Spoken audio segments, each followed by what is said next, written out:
There is a type of person the world does not know what to do with. Not because they are difficult, not because they are broken, not because something went wrong in their development, because something went unusually right. They think too deeply for casual conversation to satisfy them. They feel too much for surface relationships to contain them. They see too clearly for comfortable illusions to hold them. And the world, which runs primarily on comfortable illusions, does not quite know where to put them. So it puts them alone. 1. The personality Jung identified that almost nobody talks about. Carl Jung spent decades mapping the territory of human personality. Not to categorize people for the convenience of institutions. Not to produce a framework that would sell personality assessments to corporations.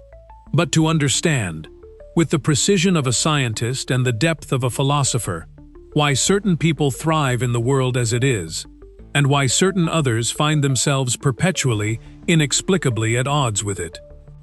What he found, documented across thousands of clinical hours, across the study of mythology and religion and art, across every culture he could access, was a specific type of person who appears in every era, in every civilization, and who consistently experiences the same fundamental difficulty.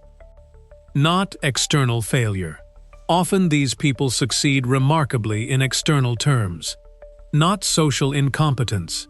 Often these people are extraordinarily capable of understanding other people, sometimes better than those people understand themselves. The difficulty is something more specific and more painful than either of these. The difficulty of finding even one person who can meet them fully, who can go where they go in conversation without hitting a ceiling, who can tolerate the depth of feeling they bring without becoming overwhelmed or backing away.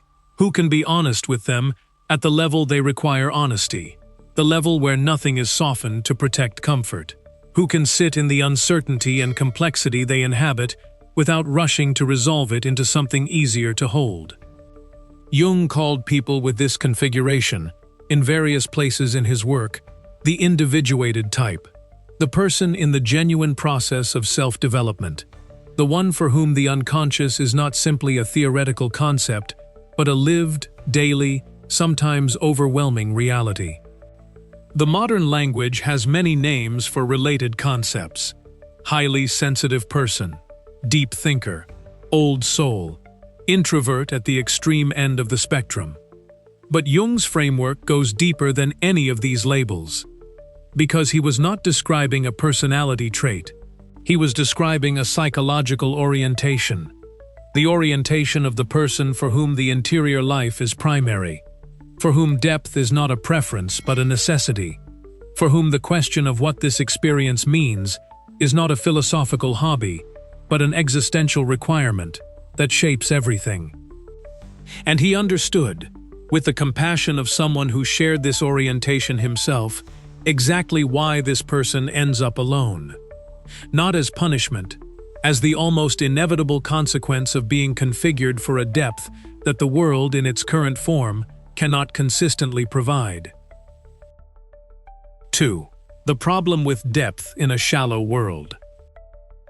The world, as it is currently structured, rewards a specific and limited set of capacities: the ability to process information quickly and produce output efficiently, the ability to maintain consistent social performance across many different contexts without visible effort, the ability to move from one thing to the next without requiring deep engagement with any single one, the ability to keep things light, keep things moving, keep things comfortable for everyone in the room. These are genuine capacities. They produce real results. They make the social world function. But they are not the capacities of the rare personality Jung was describing. The rare personality processes slowly, because they are going deeper than the surface requires. They cannot maintain social performance consistently, because performance is, for them, genuinely exhausting, a sustained act of translation between their interior reality and the exterior presentation the situation seems to require. They cannot move quickly from one thing to the next, because they are still inside the previous thing, still extracting everything it contains, still metabolizing its full complexity, before they can responsibly leave it behind. They cannot keep things light, because lightness for them feels like a betrayal of what the moment actually contains. And the world, which is running primarily on speed and surface and comfortable consistency, experiences this as friction, not maliciously. The world is not cruel toward the rare personality. It is simply indifferent to what the rare personality requires. The experience is of being with someone who makes every interaction slightly more demanding than the context seems to call for. Who goes deeper than the conversation asked for? Who feels more than the situation apparently warrants? Who questions things that everyone else has quietly agreed not to question? The rare personality knows this about themselves. They have received this feedback in 1,000 different forms across their entire life. Too intense, too much, too serious, too sensitive. Lighten up. You think too hard. You feel too deeply. Why do you make everything so complicated? And the tragedy, the specific, recurring tragedy that Jung observed in these people across his clinical career, is the response this feedback often produces. Not growth, not genuine adjustment, not the discovery of a way to be themselves that works within the social world. The performance of shallowness, the rare personality learning to perform ordinariness so that the friction decreases, learning to hold back the depth that makes others uncomfortable, learning to laugh at the things that don't strike them as funny, to engage with the things that don't actually interest them, to maintain the lightness the social world requires, while the interior life runs, unshared, inaccessible, underneath. This performance is costly, not just in energy, though it costs enormous energy. It costs connection, the very thing the performance is designed to protect, the relationship, the belonging, the experience of being part of the group, is undermined by the performance itself. Because connection, at the level the rare personality actually needs it, cannot happen with the performed version of themselves. It can only happen with the real one. And the real one, the one with the depth and the intensity, and the refusal to reduce complexity to comfort, is exactly the one the performance is hiding. The performance produces the belonging and destroys the connection simultaneously. And the rare personality is left, surrounded by people who know and accept the performance, more alone than they would be in an empty room. 3. The specific loneliness nobody names. There is a loneliness most people know. The loneliness of being physically alone, of having no one present. This loneliness is painful, but comprehensible. It has an obvious cause and a conceivable solution. And then there is the loneliness the rare personality lives in. The loneliness of being surrounded by people and remaining completely, unreachably alone. Not because the people are unkind, not because the relationships are bad, because every relationship stops at a certain depth, and the rare personality lives below that depth. They can be known up to a point, and the point is real, and the people who know them to that point are genuine, and the connection that exists within that range is not false. But there is a layer beneath it that nobody reaches. The thinking that is too complex to translate into casual conversation without losing everything that makes it worth thinking. The feeling that is too large to share without overwhelming someone who was not prepared for that scale of interior life. The questions that have been present for years, about the nature of consciousness, about the purpose of suffering, about what it actually means to be a human being alive on this earth for this brief window, that nobody in their daily life has ever engaged with seriously. This layer is where the rare personality actually lives, not the layer the relationships occupy, the layer beneath it. And it is consistently, perpetually, sometimes devastatingly unvisited. Jung described this as the fundamental condition of the individuated person in a world that has not individuated with them.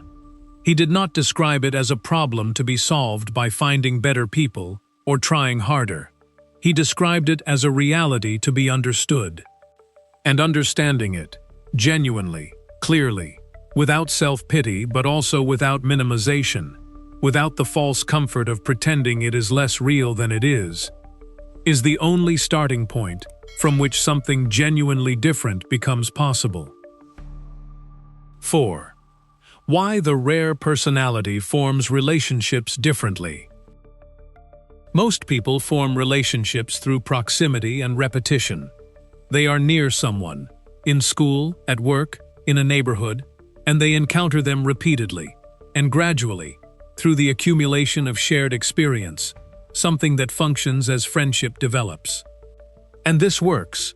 For most people, it works reliably and well, because most people are primarily interested in the other person's external life, what they do, what they think about current events, how they spend their weekends, what they find amusing, the stories they tell about the things that happen to them.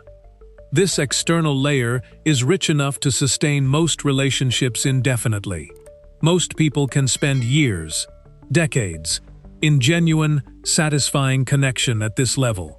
The external world provides enough material, enough shared experience, enough common reference points and mutual amusement and overlapping interest to build something real and lasting. The rare personality finds none of this uninteresting exactly. They can engage with the external layer. They can participate in the conversation about current events and weekend plans and amusing stories. But they cannot live there, because for the rare personality, the external layer of another person is not the person. It is the presentation of the person, the curated, publicly acceptable, socially comfortable version, which may be entirely genuine as far as it goes, but which does not go where the rare personality needs to go to feel that actual contact has been made. What the rare personality is looking for, often without being able to name it clearly, often without understanding why ordinary friendships feel somehow insufficient despite being perfectly good, is something entirely different from what proximity and repetition produce. They are looking for the interior of the other person, not their opinions, their actual relationship with uncertainty, not their preferences, their genuine fears, not their story as they tell it publicly, their story as they actually experienced it, the version with the real texture, the real cost, the real confusion that the publicly told version smoothed over to make it more palatable and more comprehensible.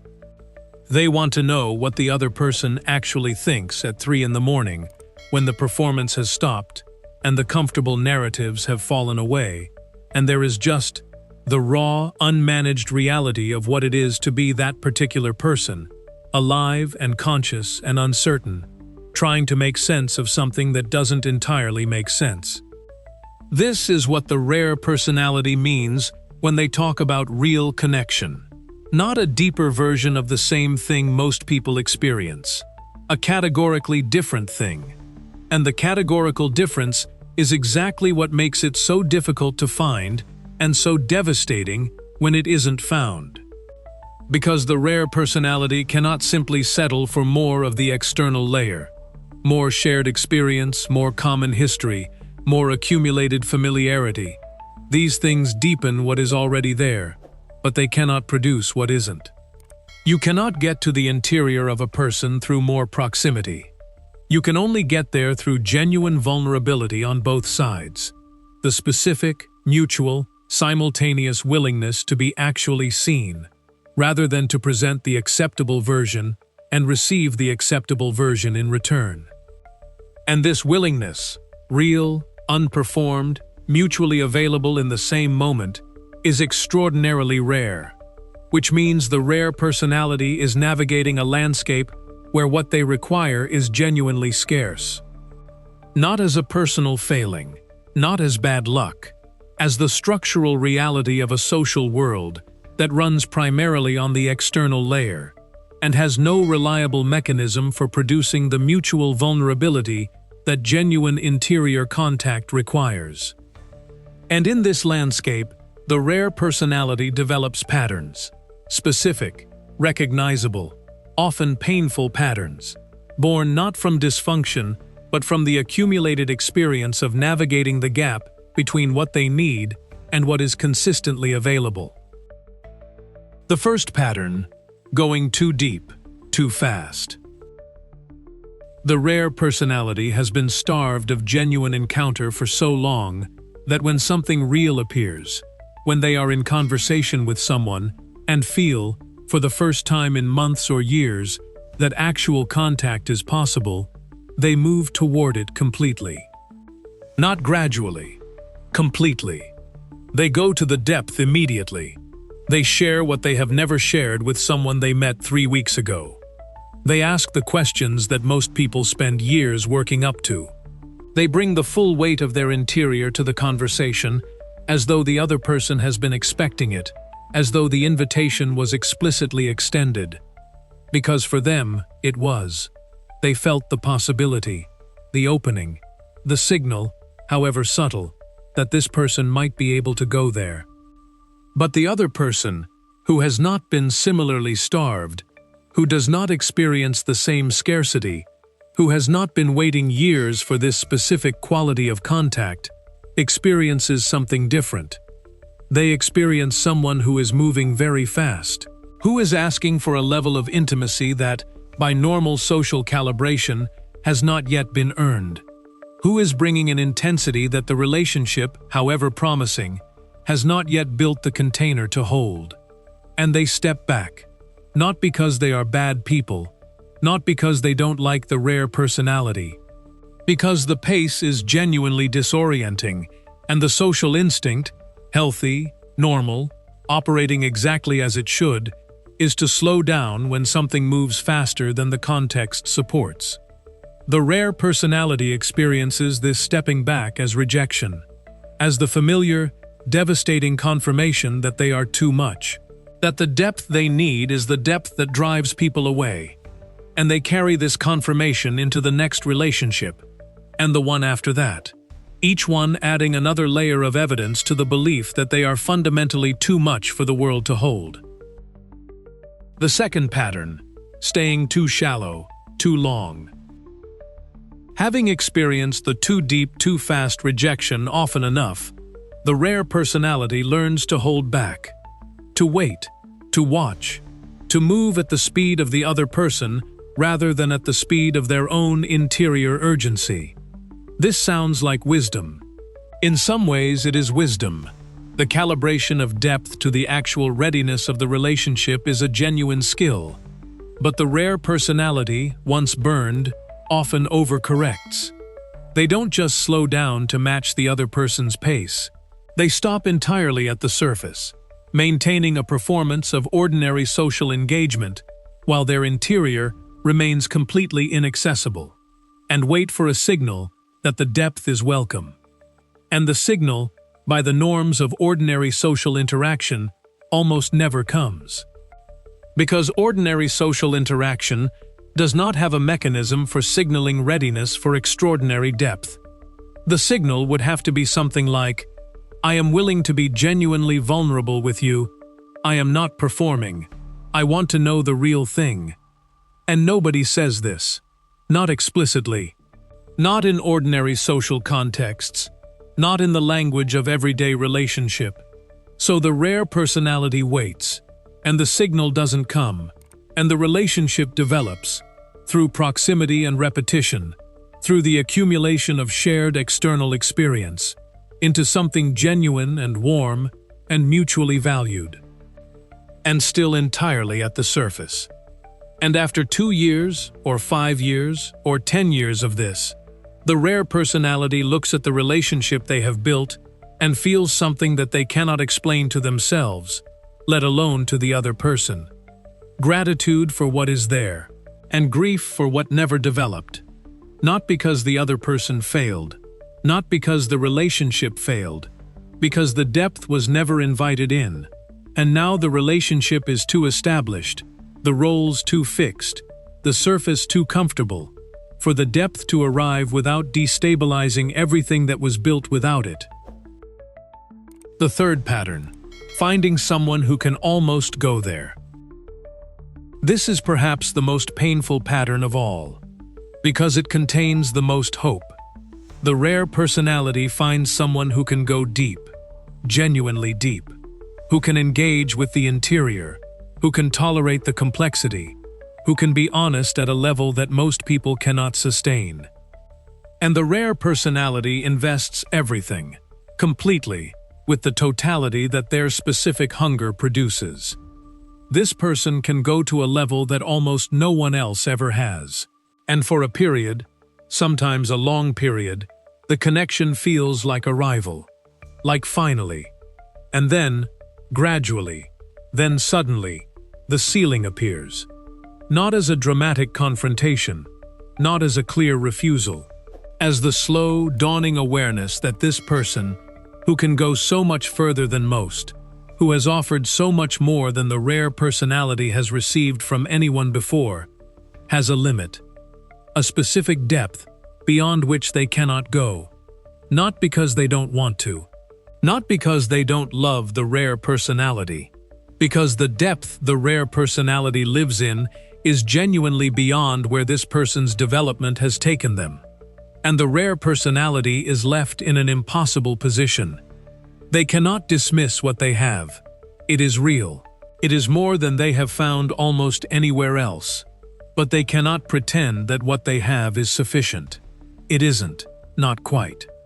And the not quite, that specific, small, vast gap between where the relationship goes and where the rare personality actually lives, becomes, over time, the whole story. Not because the relationship is bad, because the gap is real. And living with a real gap, in the relationship that was supposed to finally close it, is a specific kind of loneliness that has no comfortable name and no clean resolution. The fourth pattern, the relationship with solitude itself. Here is what develops in the rare personality across all of these experiences. A relationship with solitude that most people find incomprehensible. Not the tolerance of solitude as a second-best option. The genuine preference for it, at least some of the time, over the specific exhaustion of social interaction that does not go deep enough to justify the energy it costs. The rare personality discovers, often with some guilt, often with some confusion, that they are more genuinely present in their own company than in most other company. That the interior life, rich, complex, constantly generating, is more reliably interesting than most external interaction. That the book, or the long walk, or the uninterrupted stretch of thinking, provides something that most social interaction does not. Not connection. They know the difference, but presence. Genuine, full, unhurried presence with their own actual experience. And this preference for solitude, which is real and legitimate and often necessary for the rare personality's functioning, becomes, over time, a further barrier to the connection they also genuinely need. Because solitude, chosen too often and too completely, is also a protection.